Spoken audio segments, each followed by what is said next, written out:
Hello guys, this is Vinod Pradhan. After धेरै gap बाद फेरि आउँदैछु है, युट्युबको भिडियो लिएर आउँदैछु। र पहिला चाहिँ युट्युबको भिडियो किन बनाएको थिएँ, मतलब किन आएको थिएन भन्दा मेरो जुन चाहिँ फोनमा मेरो कन्टेन्टहरू मैले राखेको थिएँ सबै है मैले ल्यापटपमा हालेको थिएन नि त। त्यो भिडियोहरू मतलब कपी नै गरेको थिएन। त्यो फोन बिग्रेर मैले बनाउनु दिएको लगभग 2-3 महिना भइसक्यो।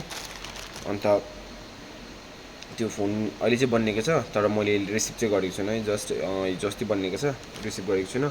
किनभने म यो कन्टेस्टको लागि प्रेप गरेको छु नि त, बडी बिल्डिङको। र 55 क्याटेगोरीमा खेल्नेवाला छु नि त है। अन्त आज चाहिँ बजार गएको थिएँ र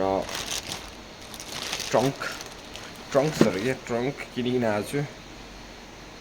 चड्डी एकदम, अब हाम्रो भाषामा चाहिँ चड्डी होइन, नर्मल चड्डी।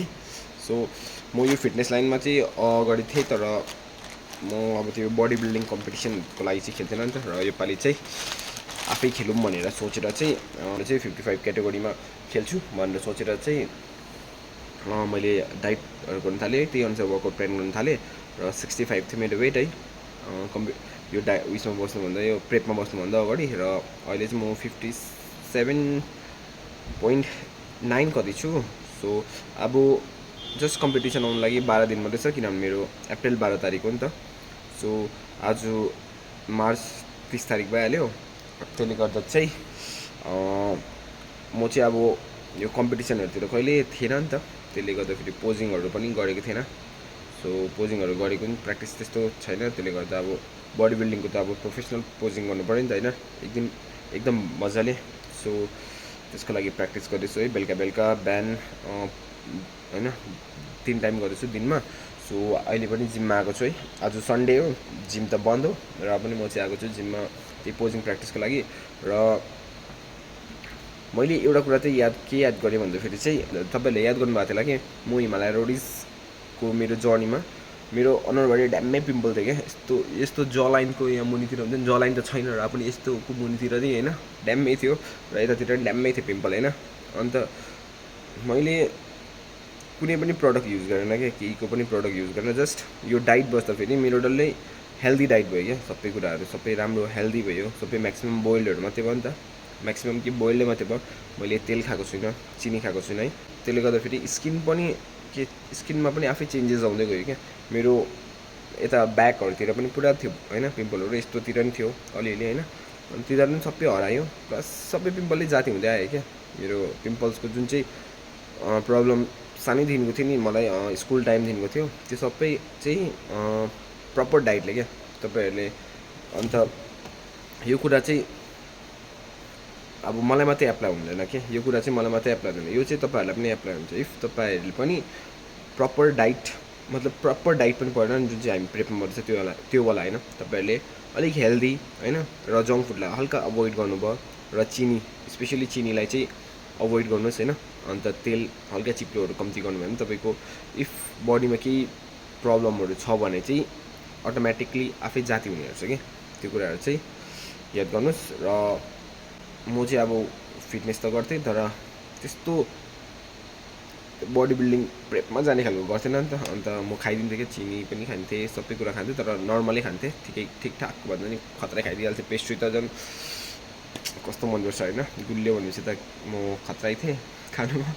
सो एकपल्ट बारेर हेर्नुहोस्, तपाईँहरूलाई नि आफ्नो बडीमा चेन्जेस आफै देख्नुहुन्छ कि। तपाईँहरूले कति भिडियो पनि देख्नु भएको होइन, 1 महिना चिनी नखाँदा यतिको चेन्जेस आउँछ, यतिको हुँदो रहेछ क्या। म जस्ट प्रेप बसेको 2 महिना 3 महिना हुनु आँटेको छ। म फेब्रुअरीदेखि बसेको, फेब्रुअरी फुल, मार्च यो फुल 2 महिना भयो। अब यो अप्रिलसम्म 3 महिना हुन्छ लगभग। म जनवरीको लास्टदेखि बसेको नि त। सो चेन्जेस आउँदो रहेछ क्या। अन्त तपाईँहरूले नि एकपल्ट ट्राई गर्नु होला। र म अब यहाँनिर है जिममा त आएको छु, र पोजिङ प्र्याक्टिस गर्छु, र यो तपाईँहरूलाई पोजिङ देखाउने छु है, पोजिङ प्र्याक्टिस। यसमा चाहिँ इफ केही गलत हुँदैछ होइन, तपाईँहरूले मलाई एडभाइस दिनु सक्नुहुन्छ है कमेन्टको थ्रुबाट, यो भएन अलिकति यसमा काम गर्नु होइन। किनभने म जस्ट सिक्दैछु पोजिङ होइन, बिस्तारै सिक्दैछु। सो तपाईँहरूले मलाई कमेन्टमा भन्नु सक्नुहुन्छ यो भएको छैन, यसमा अलिकति काम गर्नु होइन। यस्तो इरी हुँदो रहेछ कि अब यो प्रेपमा बस्दाखेरि चाहिँ घरि नगरी भोक लागेर यस्तो दोकान गयो, यो खानुपर्छ त्यो खानु मनपर्छ, खानै भएको छैन अब होइन।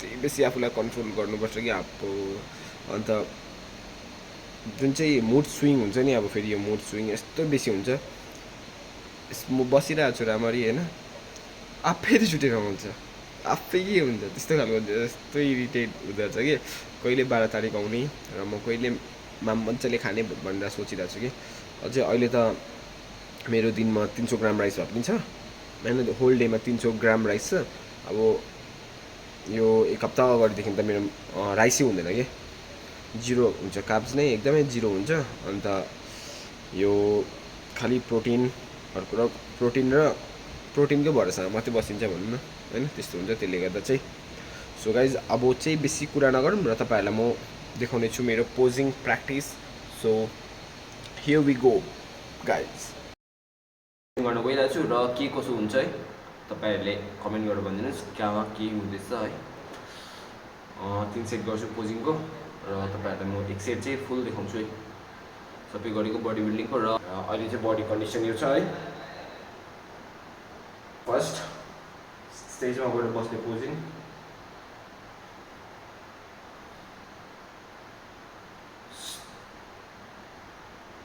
Front double bicep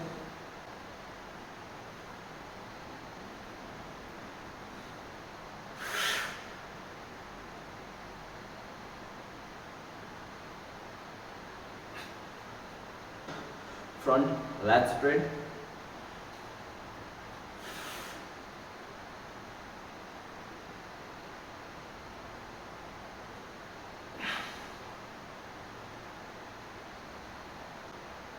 third pose muscular,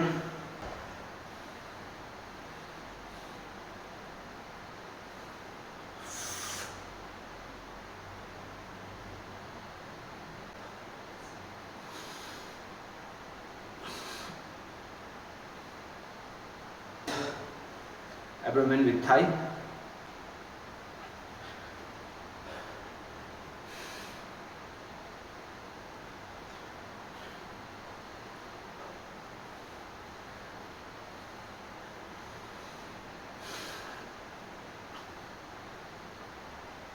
fifth pose side chest,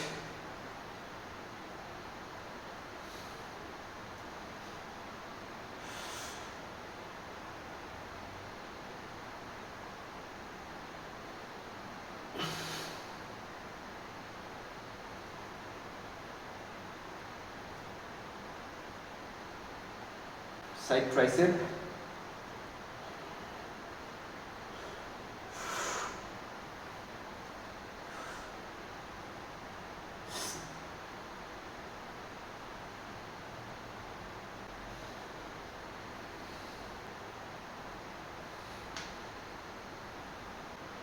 back lat spread,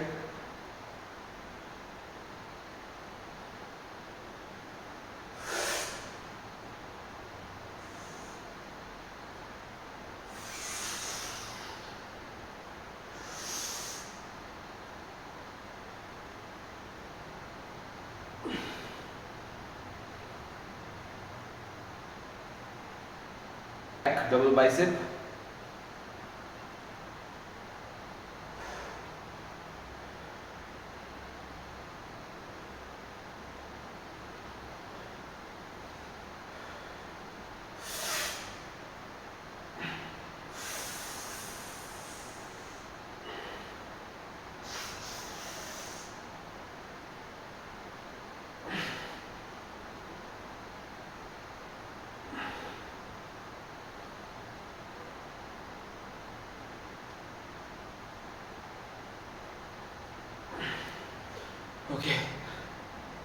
okay so एक सेट भयो पोजिङको र अर्को चाहिँ म विदाउट भिडियो गर्छु है फेरि पोजिङमै तपाईँहरूले हेरेर कमेन्ट गरिदिनु कहाँ के छुट्दैछ है जस्तो मेरो यो थाइको अलिक मलाई यो भिडियोमा चाहिँ लाग्यो यो थाइको मैले है थाइ अलिक कन्ट्र्याक्सन मैले छोड्दैछु र के यसमा रङ लाग्छ तपाईँहरूले कमेन्ट गरेर भनिदिनुहुन्छ भन्ने आशा गरेको छु र अब भेट्नेछौँ हामी सिधै पोजिङ सकेर सो अहिलेलाई bye guys so hey guys posing बल्ल बल्ल सक्यो र थाकेर सेट भएँ र थ्री सेट गरेँ है सबै एक सेट सबै गरेँ र आई होप तपाईँहरूले मलाई एडभाइस दिनुहुन्छ होला है पोजिङमा यो करेक्सन गर्नु यो अलिक करेक्सन गर्नु भनेर दिनुहुन्छ भन्ने आशा गर्छु किनभने यो भिडियो म आज भरेसम्मै युट्युबमा हालिहाल्छु है